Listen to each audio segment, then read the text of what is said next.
여보, 호텔 체크인했어. 피곤하니까 일찍 잘게.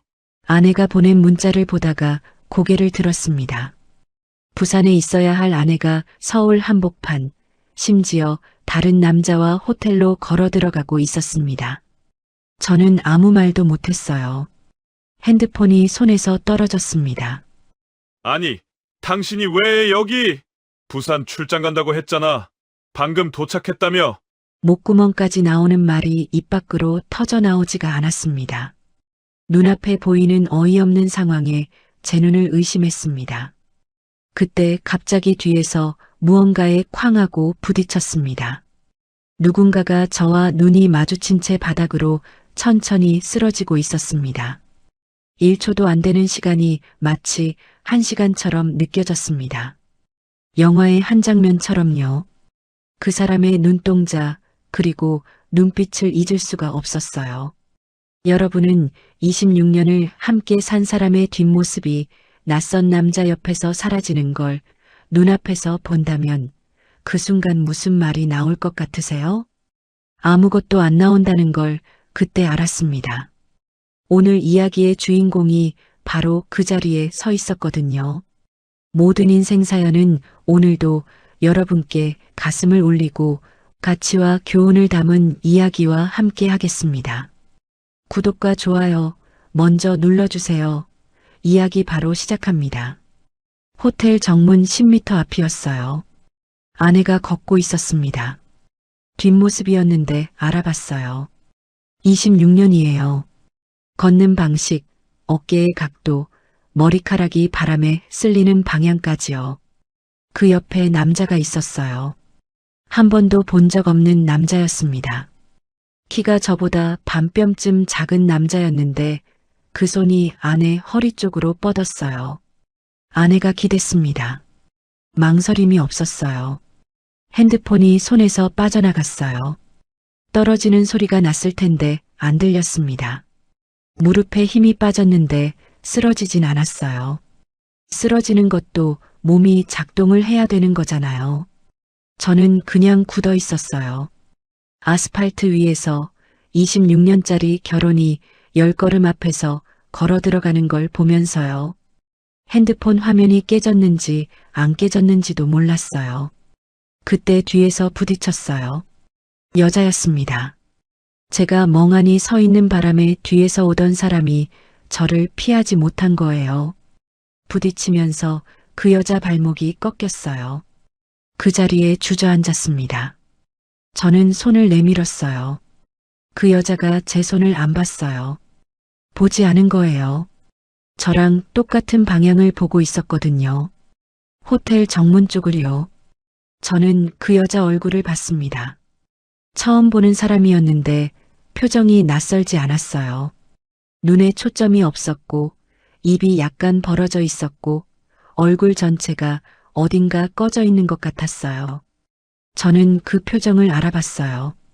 바로 지금 제 얼굴이었으니까요. 바이어 담당 직원한테 전화를 걸었어요. 개인 사정이 생겼습니다. 미팅을 넘겼어요. 직원이 뭔가 말했는데 귀에 안 들어왔어요. 저는 이미 그 여자 팔을 부축하고 있었거든요. 택시를 잡았습니다. 말 한마디 없이요. 그 여자도 묻지 않았어요. 그냥 탔어요. 응급실이었습니다. 딱딱한 플라스틱 의자에 나란히 앉아 있었어요. 엑스레이를 찍고 결과가 나오길 기다리는 중이었는데 아무 말이 없었어요. 저도 그 여자도요. 창밖으로 서울 저녁이 깔리고 있었어요. 세상은 아무 일도 없다는 듯이 돌아가고 있었는데 저만 다른 시간 속에 있는 것 같았습니다. 자판기 앞에 갔어요. 커피를 2개 뽑았어요. 왜 2개를 뽑았는지 모르겠어요. 손이 먼저 움직였거든요. 하나를 그 여자 옆에 내려놨습니다. 그 여자가 보지 않았어요. 잠시 후에 집어들더라고요. 제 손에 서류 가방이 있었어요. 22년 된 가방입니다. 아내가 결혼 1주년에 사줬어요. 그때는 이 가방 손잡이 안쪽에 카드가 붙어 있었어요. 강바다에게. 그게 마지막이었던 것 같아요. 제 이름이 적힌 뭔가를 받아본 게요. 그 가방을 내려다보면서 처음으로 자각했어요. 이 가방이 이렇게 무거운 게 서류 때문이 아니었다는 걸요. 그때 그 여자가 입을 열었어요. 저기요. 목소리가 낮고 조심스러웠어요. 저는 고개를 돌렸습니다. 저도 봤어요. 저 여자. 저는 아무 말을 안 했어요. 그 여자가 계속했습니다. 제 남편이랑 들어간 다른 여자요. 저는 아무 말을 안 했어요. 할 말이 없었거든요. 위로를 해야 하나 싶었는데 위로할 자격이 있는 사람이 저였는지 모르겠었어요. 저도 방금 똑같은 걸 봤으니까요. 같은 방향을 보고 있었고, 같은 표정을 하고 있었고, 같은 자리에 굳어 있었던 사람이었으니까요. 그냥 있었어요. 그 여자도 더 말하지 않았어요. 응급실이 시끄러웠어요. 어딘가에서 울음소리가 났고, 안내방송이 흘렀고, 카트바퀴 소리가 복도를 지나갔어요. 그 소음들 사이에서 우리 둘만 조용했어요. 이상하게 그 조용함이 편했습니다. 엑스레이 결과가 나왔어요. 발목 골절은 아니고 인대 부상이라고 했어요. 깁스를 해야 한다고요. 처치실 커튼 사이로 간호사가 설명하는 소리가 들렸는데 저는 복도 의자에 앉아서 멍하니 형광등을 올려다보고 있었습니다. 26년이었어요. 밥을 차려놓으면 늦게 들어와서 식은 밥을 먹었고 명절에 처가에 가면 한쪽 구석에 앉아서 처남들 술이나 따랐어요. 아내 생일을 챙기고 아내 차 유지비를 대고 아내 출장 경비를 대고 정작 저는 혼자 편의점 도시락을 먹었어요. 이상하다고 생각한 적이 없었거든요. 이게 사는 거라고 생각했어요. 어느 순간부터 집에서 제 이름을 부르는 사람이 없어졌는데 그것도 그냥 그런가 보다 했어요. 15년이 그렇게 지나갔습니다. 처치실 커튼이 열렸어요. 목발을 짚고 나오는데 저는 그 여자를 봤어요. 처음 제대로 봤어요. 응급실 형광등 아래였는데 그게 문제가 아니었어요. 43이라고 했었나요? 아니, 그때는 나이도 몰랐어요. 그냥 봤어요. 목발 손잡이를 쥔 손이 희고 가늘었어요. 손목 안쪽으로 핏줄이 비쳤는데 연필 자국이 손가락 마디마디에 배어 있었어요. 지워지지 않는 선들이요. 저는 눈을 뗐다가 다시 봤어요. 그 손이 오늘 저녁 내내 제가 잡았던 손이었거든요. 목이 탔어요. 이유를 모르겠는데 목이 탔습니다. 그 여자가 제 옆에 앉았어요. 깁스한 발을 앞으로 내밀고 가방을 무릎 위에 올려놓았어요. 뭔가를 꺼내려고 가방을 뒤지는데 낡은 스케치북이 바닥에 떨어졌어요. 저는 반사적으로 손을 뻗었어요. 그 여자가 낚아챘어요. 손이 닿았습니다. 찰나였어요. 0.5초도 안 됐는데 그 여자 손이 제 손등을 스쳤어요. 저는 굳었어요. 그 여자도 굳었어요. 둘 다 잠깐 멈췄다가 그 여자가 먼저 눈을 피했어요. 스케치북을 가방 가장 깊숙이 밀어넣으면서 말했어요. 괜찮아요. 짧게 말하고 고개를 돌렸어요. 저는 제 손을 내려다봤습니다.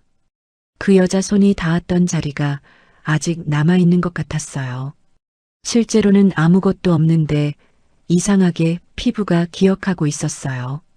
뭔가 이상하다 싶었어요. 오늘이 어떤 날인지 잊어버린 건 아닌데 이 여자 손 하나 때문에 심장이 박자를 놓쳤다는 게요. 병원 복도로 나왔어요. 그 여자가 먼저 물었습니다.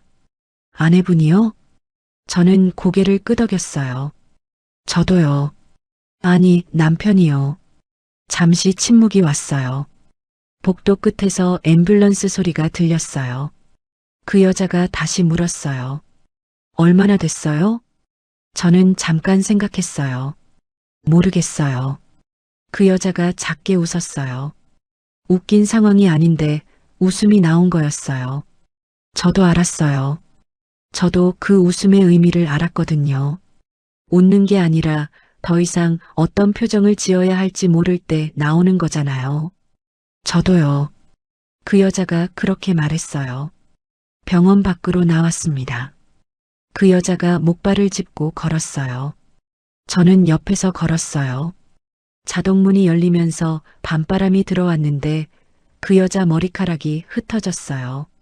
귀 뒤로 넘기는 손이 빨랐어요. 습관적인 동작이었는데 저는 그 동작을 봤어요. 눈을 뗐어야 했는데 못 뗐어요. 귀 뒤로 넘긴 머리카락 사이로 목선이 보였거든요. 형광등이 아니라 가로등 아래였는데 그게 문제가 아니었어요.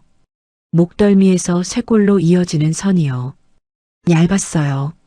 저 얇은 어깨로 지금까지 뭘 들고 살아온 건지 싶었는데 동시에 저 목선 가까이 가면 어떤 냄새가 날지 생각했어요. 머릿속에서 지워야 했어요. 주먹을 쥐었습니다. 오늘이 어떤 날인지 저는 알고 있었거든요.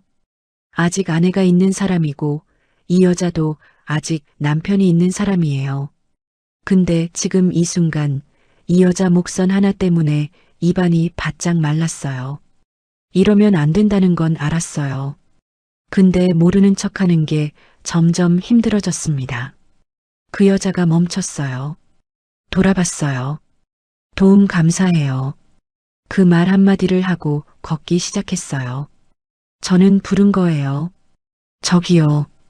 그 여자가 돌아봤습니다. 가로등 아래에서요. 머리카락이 또 흩어졌어요. 저는 명함을 꺼냈어요. 뒤집어서 변호사 번호를 적었습니다. 혼자 이혼하기 어려울 수도 있어요. 아는 변호사가 있어요. 그 여자가 명함을 받았어요. 아무 말 없이요. 저도 더 말하지 않았어요. 걸어가는 뒷모습을 봤어요. 목발 때문에 걸음이 불균형했는데 그게 오히려 눈을 떼지 못하게 했어요. 저 여자 이름도 몰랐거든요. 연락이 올지 안 올지도 몰랐고요. 근데 저는 그 자리에서 한참 서 있었어요. 밤바람이 목덜미를 스쳤어요. 그제야 핸드폰을 집어들었습니다. 화면이 금가 있었어요. 아까 떨어뜨린 거요. 잠금을 풀었더니 아내 문자가 화면에 그대로 있었어요. 여보, 호텔 체크인했어. 피곤하니까 일찍 잘게. 저는 그 문자를 오래 봤어요. 그리고 핸드폰을 주머니에 넣었습니다. 사흘 뒤에 연락이 왔어요. 문자였습니다. 변호사 상담 받아보고 싶은데요. 저는 그 문자를 3번 읽었어요. 왜 3번을 읽었는지 모르겠어요. 내용이 짧아서 한 번이면 충분했는데요. 다음 날 오전에 만났습니다. 제 차였어요. 변호사 사무실로 가는 길이었는데 조수석에 그 여자가 앉았어요. 박수인 씨. 이름을 알게 된 건 그날이었어요. 저는 운전을 했고 그 여자는 서류를 봤어요. 말은 철저하게 사무적이었습니다. 재산 분할 기준이 어떻게 되는지, 양육권 소송이 따로 가는 건지, 위자료 범위가 어디까지인지요. 그 여자가 서류를 넘기다가 멈췄어요. 뭔가를 다시 읽는 것 같았어요. 저는 신호에 걸려서 차가 멈춰 있었는데 그 틈에 옆을 봤어요. 안 봤어야 했는데요. 햇빛이 조수석 쪽으로 들어오고 있었어요. 그 빛이 그 여자 옆모습에 걸려 있었습니다. 서류를 읽는 눈이 천천히 움직였어요. 속눈썹이 길었어요. 뭔가를 읽을 때 미간이 아주 살짝 좁아지는 버릇이 있었는데 저는 그걸 보고 있었어요. 보면 안 된다는 걸 알면서요. 어깨 간격이 10cm쯤 됐어요. 저는 그걸 재고 있었습니다. 이 나이에 이 상황에 조수석 여자랑 어깨 간격을 재고 있는 제가 이상한 건지 정상인 건지 모르겠는데 신호가 바뀌기 전까지 눈을 못 뗐어요. 신호가 바뀌었어요. 저는 앞을 봤습니다. 핸들을 잡은 손에 힘을 줬어요. 변호사 상담이 끝나고 박수인 씨 전 남편 동선을 확인하러 갔어요. 그 남자가 자주 간다는 호텔 근처 카페였습니다. 나란히 앉아서 기다렸어요. 창가 자리였는데 그 여자가 스케치북을 꺼냈어요. 뭔가를 그리기 시작했습니다. 저는 보려고 했어요. 그 여자가 덮었어요. 습관이에요. 짧게 말하고 다시 그렸습니다. 저는 스케치북 대신 그 손을 봤어요. 연필을 쥔 손이요. 손가락 마디에 베어있는 선들, 손목 안쪽으로 보이는 힘줄, 연필이 움직일 때마다 손등에 잡히는 작은 근육들이요. 저 손이 무슨 그림을 그리는지 궁금했어요. 아니, 솔직히 말하면요. 저 손이 다른 걸 할 때 어떤 모양인지가 궁금했어요. 그 생각이 드는 순간 눈을 뗐습니다. 커피잔을 집어들었어요. 식어 있었어요. 1시간째 기다리는 중이었거든요. 그 여자가 혼잣말을 했어요. 오늘도 꽝이네. 그러다 피식 웃었어요. 자기 말이 웃긴 건지 아니면 이 상황 전체가 웃긴 건지 모르겠는데 웃었어요. 방어벽이 순간 내려간 얼굴이었어요. 지금까지 제가 본 표정이 아니었습니다. 눈꼬리가 내려가고 입술 한쪽이 먼저 올라가고 그 다음에 눈이 웃었어요. 저는 그 웃음을 봤어요. 집에 돌아와서도 그 웃음이 떠올랐습니다. 저녁을 먹다가도요. 잠들기 전에도요. 떨쳐지지가 않았어요. 변호사 사무실을 2번째로 같이 갔을 때였어요. 박수인 씨가 긴장해 있었어요. 변호사가 양육권 얘기를 꺼내자 손이 무릎 위에서 주먹을 쥐는 게 보였어요. 저는 변호사한테 물었습니다. 배우자 불륜 증거가 있는 경우 양육권 판단 기준이 어떻게 되는지, 재산 명세 제출 시점이 언제인지요. 변호사가 자리를 비웠어요. 박수인 씨가 저를 봤습니다. 왜 이렇게까지 해줘요? 저는 대답을 못했어요. 모르겠거든요. 왜 이렇게까지 하는지. 제 이혼 준비도 아직 안 끝났는데 왜 이 여자 변호사 질문을 대신 하고 있는 건지. 이유가 없었어요. 그냥 하고 싶었어요. 그날 돌아오는 길에 비가 왔어요. 갑자기요. 우산이 없었어요. 제 것만 있었습니다. 박수인 씨가 목발을 짚고 있었거든요. 저는 우산을 폈어요. 그 여자 쪽으로 기울였습니다. 나란히 걸었어요. 보폭이 안 맞았어요. 목발 때문에 걸음이 느렸고 저는 맞추려고 천천히 걸었는데 그러다 보니 간격이 좁아졌어요. 박수인 씨 어깨가 제 팔에 닿았습니다. 둘 다 모른 척했어요. 비가 우산을 두드렸어요. 그 여자 어깨가 또 닿았어요. 저는 숨을 참았습니다. 비냄새가 났어요. 그 여자한테서도 비냄새가 났어요. 근데 그 아래로 뭔가 다른 냄새가 섞여 있었어요. 샴푸 냄새인지 뭔지 모르겠는데 그 냄새가 코끝에 걸렸어요. 눈이 그 여자 쪽으로 갔어요. 비에 살짝 젖은 머리카락이 귀 옆에 달라붙어 있었어요. 목덜미가 보였습니다. 빗방울이 하나 목선을 타고 내려갔어요. 저는 그걸 봤어요. 처음부터 끝까지요. 심장이 불규칙해졌어요. 이 나이에 이게 뭔지 정말 모르겠는데요. 그 여자가 말했어요. 카페에서요. 커피가 나오길 기다리는데 갑자기요. 저 20년 동안 집에서 그림을 못 그렸어요. 남편이 냄새 난다고 해서요. 저는 아무 말을 안 했어요. 스케치북만 들고 다녔어요. 아무도 모르게요. 그 여자가 커피잔을 2손으로 감쌌어요. 창밖을 봤어요. 저는 그 옆모습을 봤습니다. 아무 말을 안 했어요. 그냥 들었어요. 그게 전부였는데 그 여자 어깨가 조금 내려갔어요. 긴장이 빠지는 거였어요. 누군가 그냥 들어준다는 것만으로요.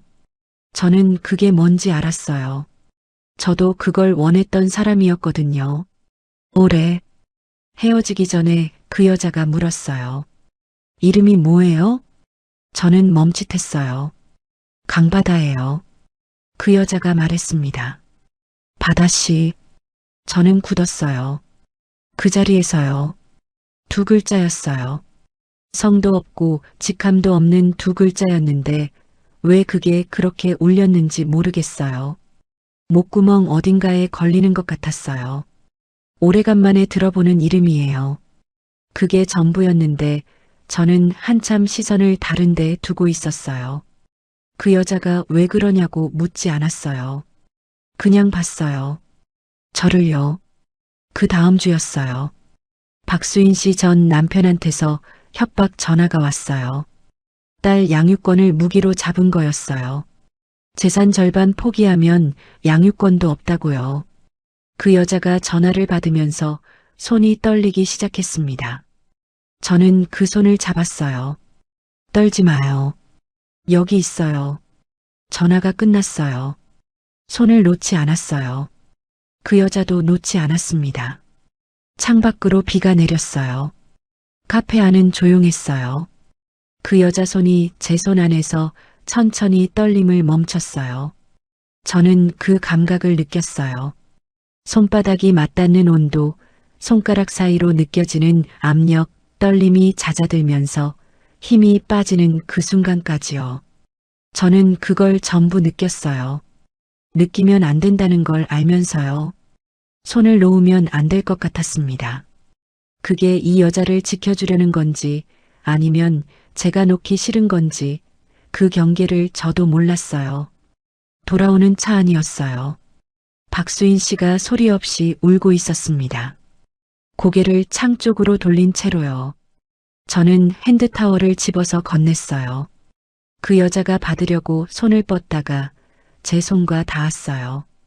둘 다 멈췄습니다. 찰나였어요. 그런데 그 찰나가 길었어요. 그 여자가 먼저 눈을 피했어요. 핸드타월을 가져가서 얼굴을 가렸습니다. 저는 앞을 봤어요. 핸들을 잡았어요. 손이 아직 기억하고 있었어요. 그 온도를요. 집 앞에 내려드리고 나서였어요. 차가 출발하는데 문자가 왔습니다. 신호에 걸려서 확인했어요. 오늘 고마웠어요. 저는 답장을 쓰려고 했어요. 그런데 문자가 하나 더 왔어요. 바다씨. 저는 그 두 글자를 오래 봤어요. 신호가 언제 바뀌었는지 몰랐습니다. 뒤에서 경적이 울렸어요. 그제야 출발했어요. 그 두 글자가 그날 밤 내내 지워지지 않았어요. 박수인 씨한테서 전화가 왔어요. 먼저 거는 전화는 처음이었습니다. 저녁 늦게였어요. 목소리가 떨렸어요. 남편이 이혼을 거부한다고요. 재산 절반 포기하면 딸 양육권은 없다고 했다고요. 저는 듣고 있었어요. 어떻게 해야 해요? 그 말이 나왔을 때 저는 이미 움직이고 있었습니다. 전화를 끊고 오래 알고 지낸 탐정한테 연락했어요. 박수인 씨 전 남편 추가 증거 확보를 의뢰했어요. 동시에 제 아내 관련 자료도 같이 넣었어요. 회사 법무팀한테도 물어봤습니다. 비슷한 케이스에서 상대방을 법적으로 압박할 수 있는 경로가 어디까지인지요. 혼자 다 했어요. 박수인 씨한테는 말하지 않았습니다. 알면 미안해할 테니까요. 미안해하는 얼굴을 보고 싶지 않았어요. 그게 전부였어요. 다른 이유는 없었습니다. 없다고 생각했어요. 며칠 뒤에 변호사 사무실을 다시 갔어요. 박수인 씨가 긴장해 있었어요. 서류를 받아들면서 손이 떨렸거든요.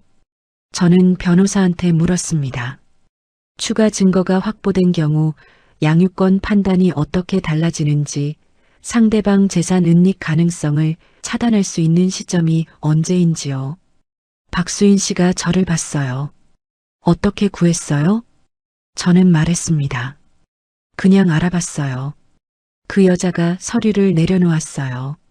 천천히요. 그리고 손을 뻗었어요. 제 손 위에 자기 손을 올렸습니다. 잠깐이었어요. 3초도 안 됐어요. 그런데 그 3초가 이상하게 길었어요.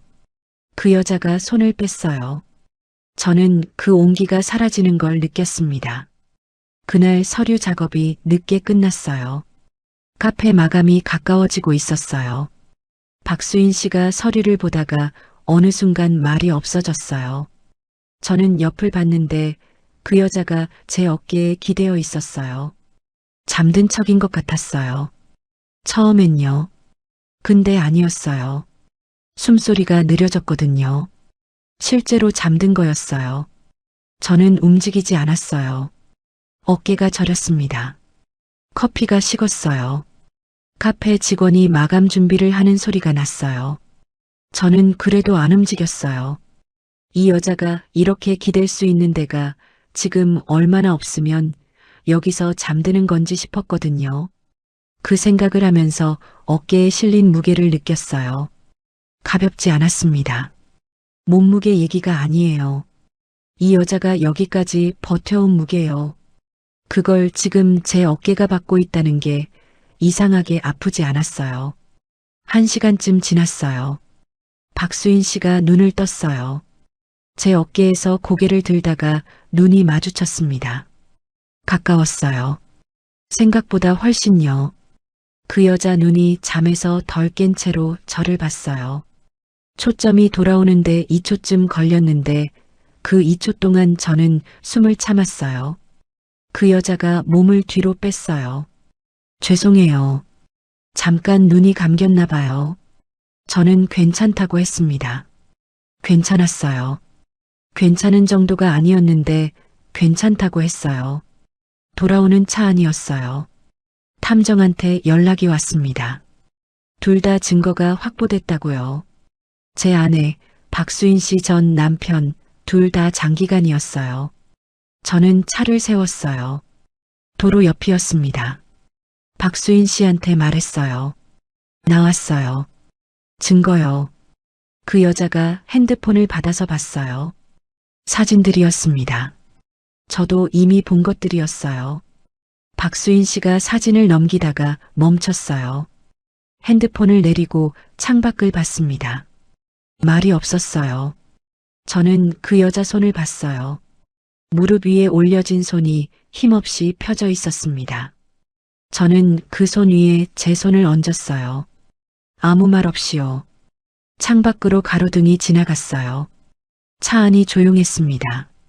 그 여자가 말했어요. 이혼하면 다 끝나요? 저는 그 말의 무게를 알았어요. 끝나요. 그리고 그 다음은요. 저는 대답하지 않았어요. 그 여자가 고개를 들었습니다. 눈이 마주쳤어요. 차 안이 어두웠어요. 가로등이 지나갈 때마다 그 여자 얼굴에 빛이 들어왔다가 나갔어요. 저는 그 얼굴을 봤습니다. 눈가가 젖어 있었어요. 박수인 씨가 말했어요. 이혼 전까지는요. 저는 굳었어요. 그게 무슨 뜻인지 알았거든요. 알아요. 제가 그렇게 말했어요. 그게 전부였습니다. 근데 그게 전부가 아니었어요. 그 여자가 제 손을 잡았거든요. 이번엔 먼저요. 차 안이 더 좁아진 것 같았어요. 그 여자 손이 제 손을 감쌌어요. 손가락이 하나씩 맞물렸습니다. 저는 숨을 참았어요. 이 여자 손이 이렇게 따뜻한 줄 몰랐어요. 아니, 알았어요. 그냥 이렇게 오래 잡아본 적이 없었던 거예요. 그 여자가 몸을 기울였어요. 아주 조금이었어요. 저쪽으로요. 저도 그걸 느꼈어요. 호흡이 가까워졌습니다. 그 여자 머리카락 냄새가 났어요. 저는 눈을 감았어요. 감으면 안 됐는데 감겼어요. 이마가 닿았어요. 그 여자 이마가 제 이마예요. 눌리듯이요. 숨소리가 섞였습니다. 저는 그 여자 이름을 불렀어요. 목소리가 제대로 안 나왔어요. 수인 씨. 그 여자가 대답하지 않았어요. 숨소리로만 있었어요. 저는 손을 뻗었습니다. 그 여자 볼 쪽으로요. 닿기 직전이었어요. 그 여자가 말했어요. 바다 씨. 저는 멈췄어요. 2글자였어요. 제 이름 3글자 중 2글자. 근데 그게 전부였어요. 그 목소리 안에 뭐가 들어있었냐면요. 제발 멈춰달라는 게 아니었어요.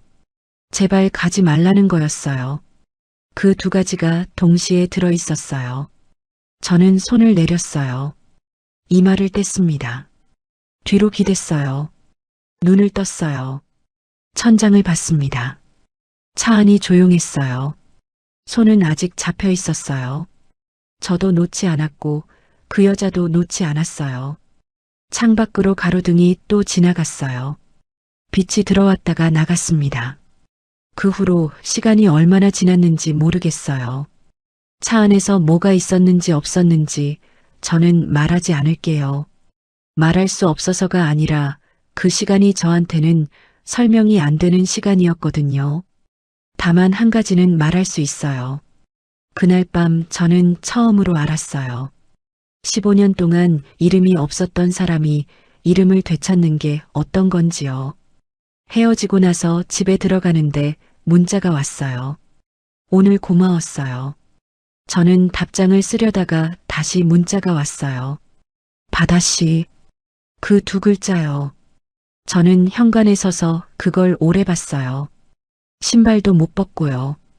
등 뒤로 문이 닫혀 있었고 집 안은 어두웠어요. 근데 핸드폰 화면만 밝았어요. 그걸로 충분했습니다. 아내한테서 전화가 왔어요. 목소리가 달랐습니다. 제가 이혼 요구를 했을 때 당황하던 목소리가 아니었어요. 차갑고 또렷했어요. 당신 요즘 여자 있죠? 저는 아무 말을 안 했어요. 알아요, 다. 박수인이라고요. 그 여자 학교까지 알아냈어요. 상간녀로 고소할 거예요. 당신이 이혼 원하면 그 여자도 같이 끌고 들어갈 거예요. 전화를 끊었어요. 손이 떨렸어요. 분노 때문이었는데 두려움도 섞여 있었습니다. 분노는 아내한테 향한 거였고 두려움은 박수인 씨한테 향한 거였어요. 저 때문에 저 여자가 엮이면 안 됐어요. 미술교사예요. 학교가 있고 딸이 있고 이혼 소송이 진행 중인 사람이에요. 저는 박수인 씨한테 전화를 걸었어요. 잠깐 연락을 끊어야 할 것 같아요. 박수인 씨가 물었어요. 왜요? 아내가 선생님 이름을 알아요. 피해드리고 싶지 않아요. 잠깐 침묵이 왔어요. 알겠어요. 그게 전부였습니다. 전화가 끊겼어요. 저는 핸드폰을 내려다봤어요. 화면이 꺼졌어요. 그게 이렇게 무거울 줄 몰랐습니다. 혼자 움직였어요. 아내를 만났어요. 단둘이요.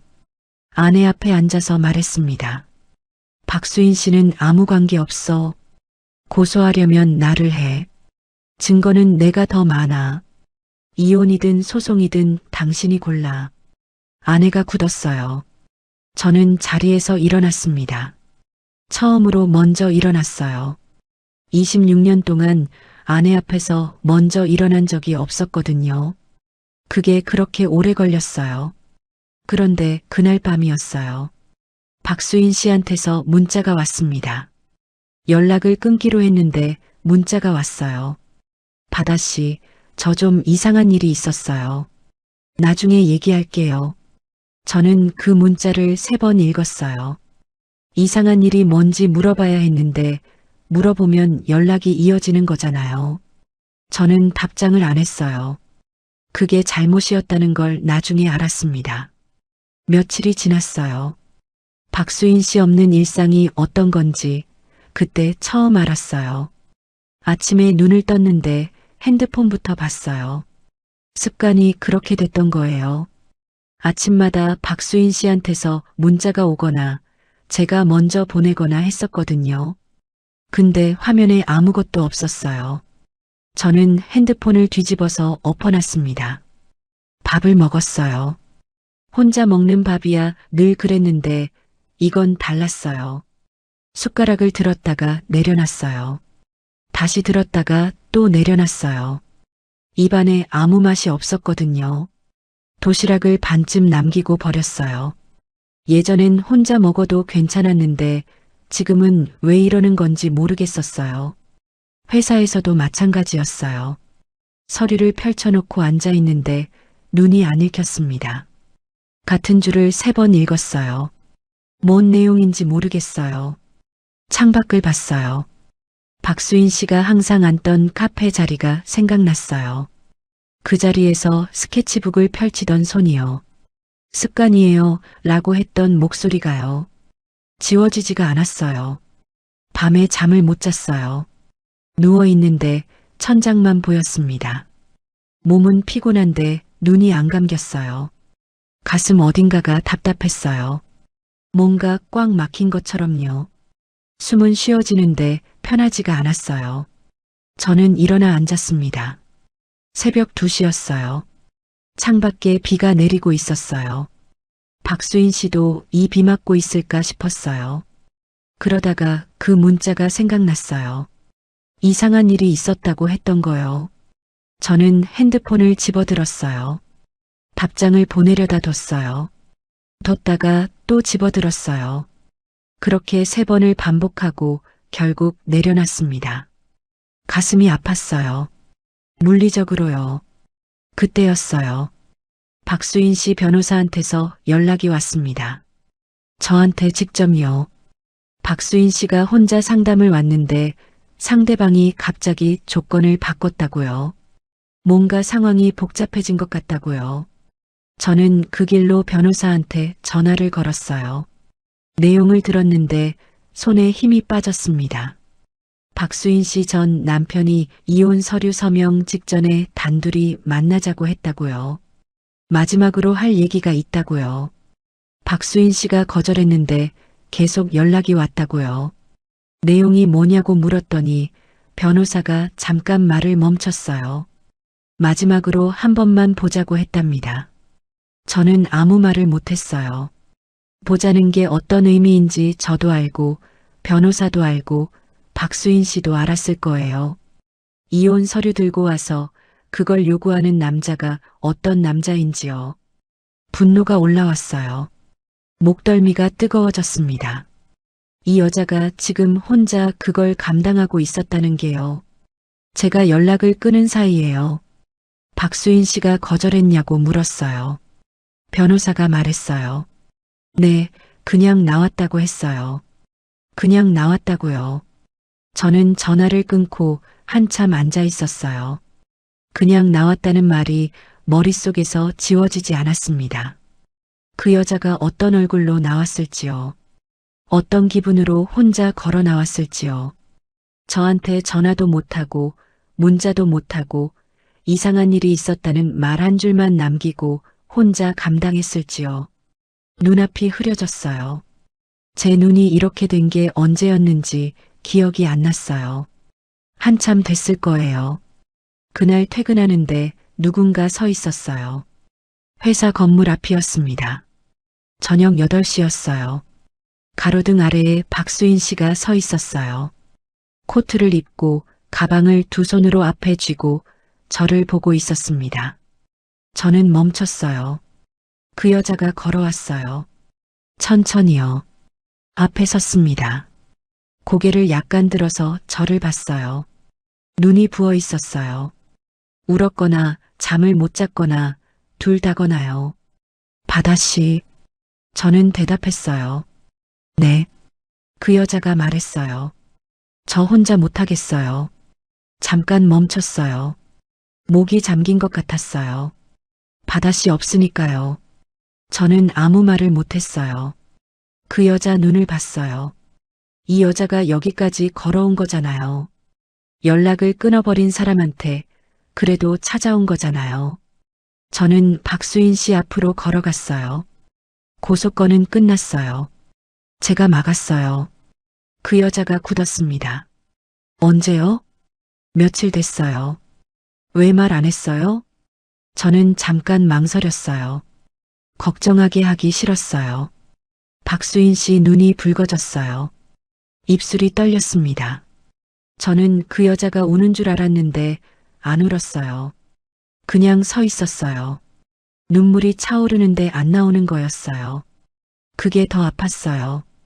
울 수도 없는 사람이 여기 서 있는 거잖아요. 그 여자가 말했어요. 바다씨. 네. 이혼 끝나면 저 어떡하죠? 저는 대답하지 않았어요. 그 말이 무슨 뜻인지 알았거든요. 이혼 후의 생활을 묻는 게 아니었어요. 이혼이 끝나면 이유가 없어지잖아요. 만날 명분도 없고 도움을 받을 핑계도 없고 바다씨라고 부를 자리도 없어지잖아요. 그게 무서운 거였어요. 저도 무서웠어요.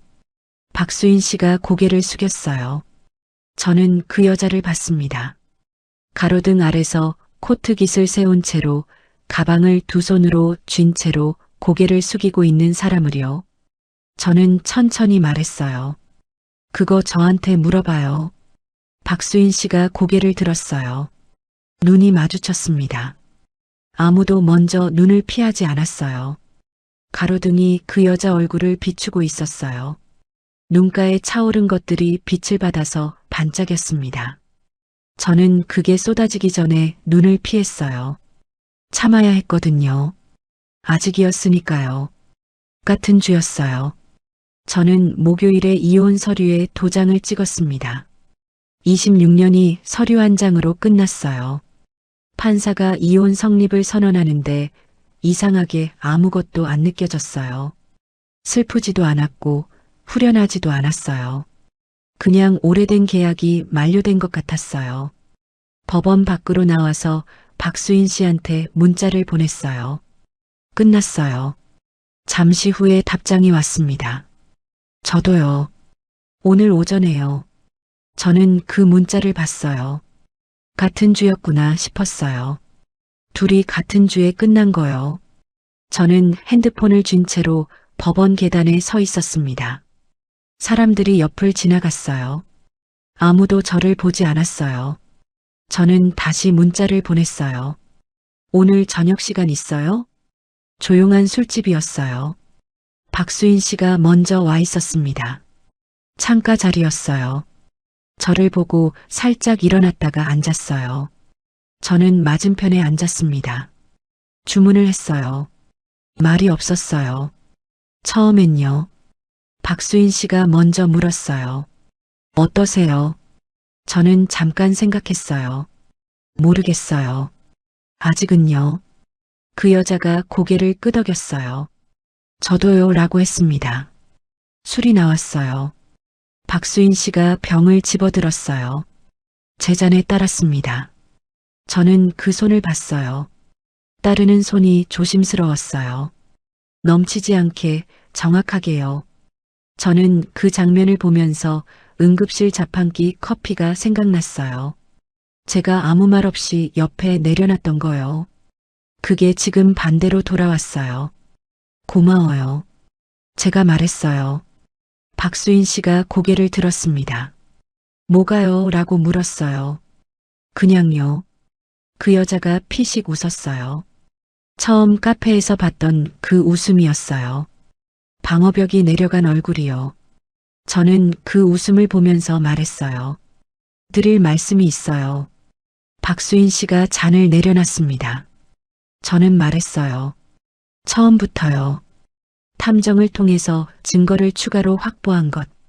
선생님, 전 남편 재산 은닉 가능성을 차단하기 위해서 법무팀을 통해 압박 경로를 미리 만들어둔 것. 아내가 고소 협박을 해왔을 때 혼자 아내를 만나서 막아낸 것. 변호사한테 선생님 케이스를 따로 부탁해서 양육권 쪽으로 유리한 방향으로 정리해둔 것. 전부 말했습니다. 박수인 씨가 듣고 있었어요. 중간에 한 번도 끊지 않았어요. 저는 말하면서 그 여자 얼굴을 봤어요. 표정이 조금씩 바뀌었어요. 처음엔 그냥 듣는 얼굴이었는데 중간부터 눈이 달라졌어요. 뭔가가 차오르는 얼굴이요. 다 말하고 나서 저는 술을 한 모금 마셨어요. 박수인 씨가 말했습니다. 왜 다 혼자 했어요? 저는 대답했어요. 선생님이 알면 미안해할 것 같아서요. 그 여자가 입술을 깨물었어요. 눈물이 나오려는 걸 막는 거였어요. 저는 그걸 봤습니다. 눈물이 나오면 안 된다고 생각하는 사람이 눈물을 막는 방식이 있어요. 고개를 살짝 들고 눈을 크게 뜨고 입술을 안으로 당기는 거요. 박수인 씨가 그러고 있었어요. 저는 손을 뻗었어요. 테이블 위에 있던 그 여자 손 위에요. 박수인 씨가 손을 뒤집었어요. 제 손을 잡았습니다. 말이 없었어요. 술집 안에 낮은 음악이 깔려 있었고 다른 테이블에서 웃음소리가 났고 창밖으로 사람들이 지나갔어요. 근데 저한테는 이 손만 느껴졌어요. 이 손의 온도, 이 손가락이 제 손을 쥐는 압력, 떨리지 않는 손이요. 떨지 않았어요. 처음이었어요. 이 여자 손이 제 손 안에서 떨지 않은 게요. 돌아오는 길이었어요. 골목이었습니다. 가로등이 드문드문 있었어요. 박수인 씨가 걸으면서 말했어요. 바다 씨. 저는 멈췄어요. 그 여자도 멈췄습니다. 저를 봤어요. 이혼 서류에 도장 찍은 날 밤에 처음으로 누군가 제 이름을 불러줬어요. 저는 그 여자를 봤어요. 성도 없고 직함도 없이 그냥 바다씨라고요. 목이 막혔어요. 저는 그 여자 말이 끝나기를 기다렸는데 끝나지 않았어요. 그 여자가 한 발짝 걸어왔거든요. 저쪽으로요. 두 발짝이요. 눈이 마주쳤어요. 이 여자 눈에 뭐가 있었냐면요.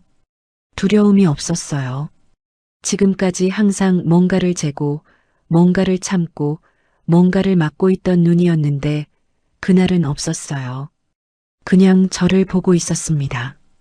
그 여자가 손을 뻗었어요. 제 재킷 앞서풀 잡았습니다. 손가락이 천을 쥐었어요. 당기지는 않았어요. 그냥 잡고 있었어요. 저는 그 손을 내려다봤어요. 연필 자국이 배어 있는 손이었습니다. 26년을 잘못 살았던 여자의 손이었어요. 혼자 감당해온 손이었고 스케치북을 꼭 쥐고 다녔던 손이었어요. 그 손이 지금 제 옷을 잡고 있었어요. 저는 그 여자 쪽으로 몸을 기울였어요. 천천히요. 그 여자가 눈을 감지 않았어요. 저를 보고 있었습니다. 저도 눈을 감지 않았어요. 입술이 닿았어요. 가로등 불빛이 골목에 길게 드리워져 있었어요. 사람이 없었습니다. 바람이 조금 불었어요. 박수인 씨 머리카락이 흩어졌어요. 저는 그 여자를 감쌌어요. 어깨가 제 손 안에 들어왔어요. 얇았어요. 저 어깨로 버텨온 세월이 얼마인지 싶었는데 동시에 이제 여기 있어도 된다는 걸 온몸으로 말하고 싶었어요. 박수인 씨가 제 가슴에 이마를 댔어요. 숨소리가 느껴졌습니다. 저는 눈을 감았어요. 15해 동안 이름이 없었던 사람이 이름을 되찾는 게 이런 건지 저는 그날 밤 처음으로 알았어요. 누군가의 가슴 안에서 내가 있어도 되는 자리가 생기는 게 어떤 건지요. 바람이 또 불었어요. 골목이 조용했습니다. 처음으로 숨기지 않았어요. 저녁을 같이 먹었어요. 동네 식당이었습니다. 창가 자리였는데 커튼을 치지 않았어요. 지나가는 사람이 보이고 지나가는 사람한테 우리가 보이는 자리요. 박수인 씨가 메뉴판을 보다가 말했어요. 여기 앉아도 돼요? 저는 말했습니다. 네. 그게 전부였어요. 그 한마디가 전부였는데 박수인 씨가 메뉴판을 내려놓으면서 어깨에서 뭔가가 빠지는 게 보였어요. 숨어있지 않아도 된다는 게 몸에서 먼저 반응하는 거였어요. 저는 그 여자 손을 테이블 위에서 잡았어요.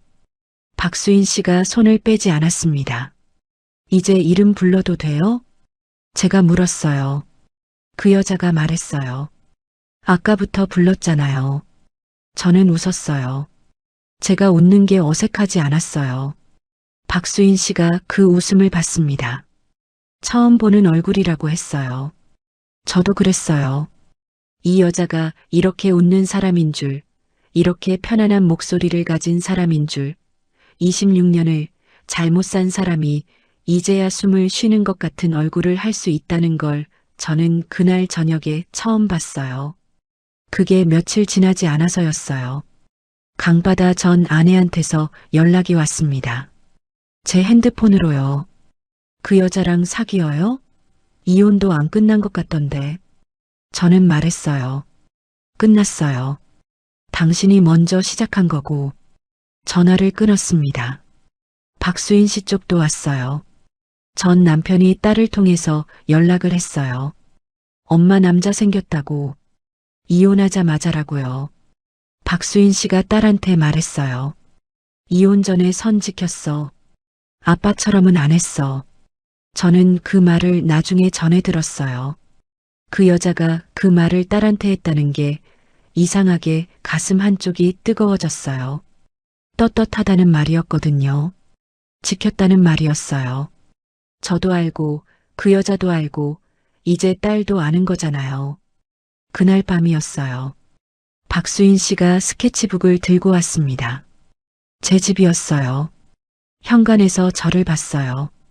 가방이 아니라 손에 들고 왔어요. 숨기지 않고요. 들어와요. 저는 비켰습니다. 그 여자가 들어왔어요. 거실에 앉았어요. 스케치북을 무릎 위에 올려놓고 저를 봤습니다. 보여드릴게요. 저는 맞은편에 앉았어요.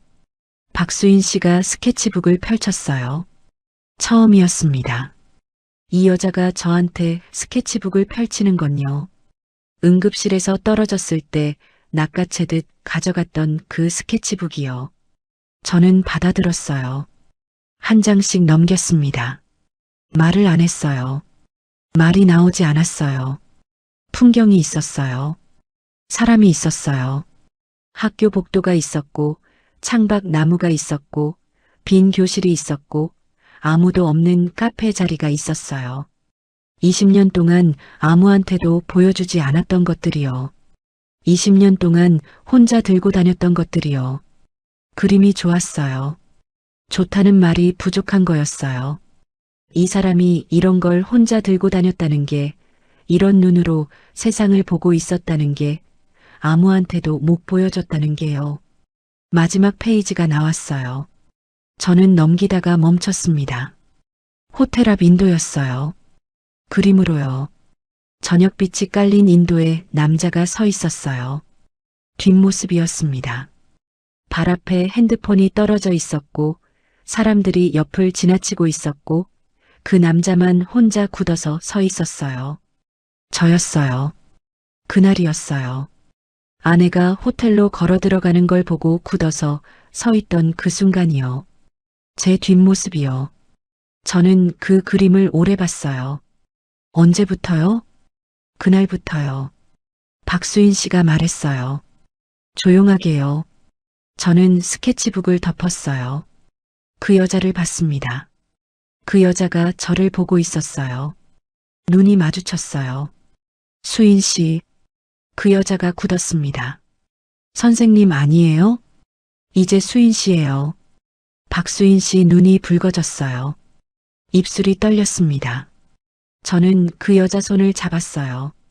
그 여자가 손을 잡혀 있다가 천천히 몸을 일으켰어요. 제 쪽으로 걸어왔어요. 멈추지 않고요. 저는 그 여자를 안았습니다. 처음으로 제대로 안았어요. 두 팔로요. 그 여자가 제 가슴에 얼굴을 묻었습니다. 소리가 났어요. 소리 없이 울던 사람이 처음으로 소리를 냈어요. 작은 소리였는데 저한테는 크게 들렸어요.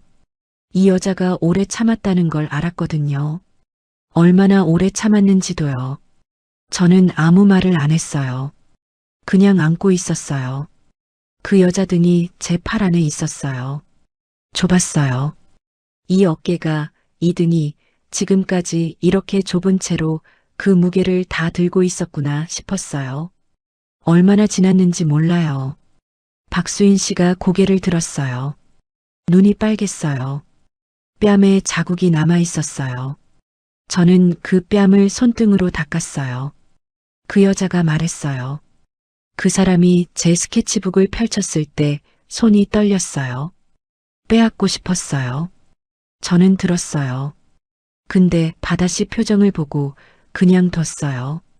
처음이었거든요. 누군가 제 그림을 보면서 아무 말도 안 하고 그냥 보는 사람이요. 저는 그 여자 이마에 손을 얹었어요. 20년이에요. 이 여자가 아무한테도 못 보여줬던 시간이요. 집에서 그림을 그리지 못했던 시간이요. 스케치북을 가방 가장 깊숙이 밀어넣고 다녔던 시간이요. 그 시간이 오늘 여기서 끝난 거잖아요. 저는 말했어요. 앞으로는 냄새 나도 돼요. 박수인 씨가 멈췄어요. 여기서는요. 물감 냄새든 뭐든요. 그 여자 눈에서 뭔가가 무너졌어요. 쌓아 올린 게 무너지는 게 아니라 오래 닫아둔 문이 열리는 것 같은 거였어요. 저는 그게 어떤 건지 알아요. 저도 그랬거든요. 15년 동안 이름이 없었던 사람이 이름을 처음 들었을 때요. 박수인 씨가 말했어요. 바다 씨. 저는 대답했어요. 네. 그 여자가 말했습니다. 저 이제 어디 가면 돼요? 저는 그 말이 무슨 뜻인지 알았어요. 집을 묻는 게 아니었어요. 이혼하고 남편 명의 빌라에서 나와야 하고 딸 양육권 정리되면 새로 시작해야 하는 여자가 그 새로 시작하는 자리가 어디냐고 묻는 거였어요. 저는 그 여자 손을 잡았어요. 여기요. 박수인 씨가 저를 봤어요. 저는 눈을 피하지 않았어요. 15년 전이었으면 이런 말을 못했을 거예요. 10년 전이었어도요. 이 나이가 됐을 때 이렇게 잃고 나서야 뭘 지켜야 하는지 아는 거잖아요. 그 여자가 제 가슴으로 다시 기댔어요. 이번엔 울지 않았습니다. 그냥 있었어요. 무게가 느껴졌어요. 좋은 무게였어요. 지금까지 살면서 이 무게가 이렇게 좋았던 적이 없었어요. 그 밤이 어떻게 지나갔는지 저는 다 말하지 않을 거예요. 말로 담기지 않는 것들이 있어요. 다만 이건 말할 수 있어요. 새벽에 눈을 떴을 때 창밖이 밝아오고 있었어요. 옆에 박수인 씨가 있었어요. 자고 있었습니다. 잠결에도 미간을 찌푸리던 사람이 그날은 펴져 있었어요. 처음 보는 얼굴이었어요. 저는 오래 봤어요. 26년 결혼 동안 옆 사람 자는 얼굴을 이렇게 오래 본 적이 없었어요. 볼 이유가 없었거든요. 근데 그날은 봤어요. 눈을 뗄 수가 없었어요. 이 사람이 여기 있구나. 그게 다였어요. 그게 전부였는데 그게 전부였습니다. 박수인 씨가 눈을 떴어요. 눈이 마주쳤어요. 그 여자가 잠깐 멈췄다가 말했어요. 오래 봤어요? 저는 솔직하게 말했습니다. 네. 그 여자가 웃었어요. 소리 없이요. 이불을 올려당기면서요. 저는 그 웃음을 봤어요.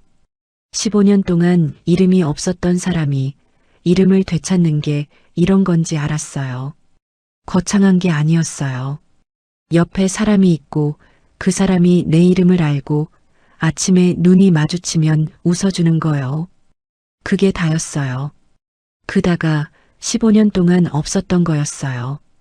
토요일 오전이었어요. 거실 바닥에 캔버스가 펼쳐져 있었습니다. 박수인 씨가 그 앞에 앉아서 붓을 들고 있었어요. 물감이 여러 색이었어요. 팔레트 위에서 섞이고 캔버스 위에서 번지고 있었어요. 냄새가 났어요. 물감 냄새요. 기름 냄새가 섞인 거요. 창문을 열어놨는데도 방 안가득 퍼져 있었어요. 저는 부엌에서 커피를 내리면서 그 냄새를 맡았어요. 나쁘지 않았어요. 아니, 좋았어요. 이 냄새가 이 집에 있다는 게요. 커피를 2잔 내렸어요. 하나를 박수인 씨 옆에 내려놨습니다. 그 여자가 붓을 멈추지 않았어요. 캔버스를 보면서 말했어요. 냄새 안 나요? 저는 그 옆에 앉았어요. 좋은 냄새예요. 박수인 씨가 붓을 멈췄습니다. 저를 봤어요. 잠깐이었어요. 그리고 다시 캔버스를 봤어요. 붓이 다시 움직였어요. 저는 그 옆에서 커피를 마셨습니다. 캔버스를 봤어요. 뭘 그리는 건지 몰랐어요. 아직 형태가 없었거든요. 색이 먼저였어요. 파란색이 번지고 그 위에 회색이 올라가고 가장자리로 노란빛이 스며들고 있었어요. 저는 그게 뭔지 물어보지 않았어요. 다 그려지면 보이겠지 싶었어요. 박수인 씨가 붓을 팔레트에 올려놓으면서 말했어요. 밥 먹었어요? 아직이요. 뭐 먹을 거예요? 모르겠어요. 수인 씨가 먹고 싶은 거요. 그 여자가 저를 봤어요. 수인 씨라는 호칭이 아직 낯선 것 같았어요. 들을 때마다 잠깐 멈추거든요. 저는 그 멈춤을 알아요. 좋은 멈춤이에요. 계란이요. 계란 볶음밥. 저는 일어났어요. 부엌으로 갔습니다. 계란을 꺼냈어요. 냉장고에서요. 밥을 꺼냈어요. 프라이팬을 올렸어요. 뒤에서 물감 냄새가 났어요. 붓소리가 났어요. 그 소리들이 부엌까지 들어왔어요. 저는 계란을 깼어요. 이 집에 이 소리가 난다는 게요. 이 냄새가 난다는 게요. 이 사람이 이 공간에 있다는 게요. 26년 동안 없었던 거잖아요. 아니, 26년 동안 있었는데 없었던 거잖아요. 사람은 있었는데 이 감각이 없었어요. 아침에 옆 공간이 살아있다는 감각이요. 누군가 내 이름을 아는 사람이 같은 공간에 있다는 감각이요. 볶음밥이 다 됐어요. 박수인 씨. 거실에서 대답이 왔어요. 네. 밥 다 됐어요. 그 여자가 일어나는 소리가 났어요. 발소리가 부엌으로 왔어요. 손을 씻었어요. 물소리가 났어요. 옆에 서서 프라이팬을 봤어요. 맛있겠다. 저는 접시에 담았어요. 2개요. 나란히 앉았습니다. 창밖으로 햇빛이 들어오고 있었어요. 박수인 씨가 숟가락을 들었어요. 한 입 먹었어요. 말이 없었어요. 저도 먹었어요. 조용했어요. 근데 이 조용함이 예전 것과 달랐어요. 예전 조용함은 텅 빈 거였는데 지금 이 조용함은 차 있는 거였거든요. 그거면 됐어요. 박수인 씨가 캔버스 앞에 다시 앉았어요. 저는 옆에서 그 그림을 봤습니다. 아직 완성이 안 된 그림이었어요. 어디로 가는지 아직 그려지지 않은 그림이었어요. 저는 그게 좋았어요. 아직 그리는 중이라는 게요. 뜬금없지만 중국집에서 먹는 그 볶음밥 말고 집에서 볶아 먹는 계란볶음밥. 언제쯤 만들어 먹었는지 기억하세요? 아이들이 어릴 때 많이 해줬는데 아이들이 커가면서 함께 밥을 먹을 시간도 적어지고 언제 해 먹어봤는지 가물가물해지네요. 26년을 함께 산 사람 옆에서 단 한 번도 느껴보지 못했던 것. 처음 만난 날, 응급실 자판기 커피 한 잔부터 시작해서 여기까지 왔거든요. 박수인 씨가 냄새 안 나요? 라고 물었을 때 강바다가 좋은 냄새예요. 라고 대답하는 장면이요. 저는 그 대사를 쓰면서 이 남자가 15년 동안 얼마나 다른 언어로 살아왔는지를 생각했어요. 좋다는 말을 좋다고 못했던 사람이 이제는 좋다고 말할 수 있는 사람 옆에 있는 거잖아요. 여러분은 지금 옆에 있는 사람한테 마지막으로 좋다고 말한 게 언제였는지 기억하세요? 거창한 고백이 아니어도 돼요. 밥 먹으면서, 커피 마시면서, 그냥 옆에 있으면서 하는 말이요. 오늘 한번 해보시는 건 어떨까요? 좋은 냄새예요. 처럼요. 그리고 겸사겸사 계란볶음밥도 한번 해서 만들어 보시는 건 어떠세요?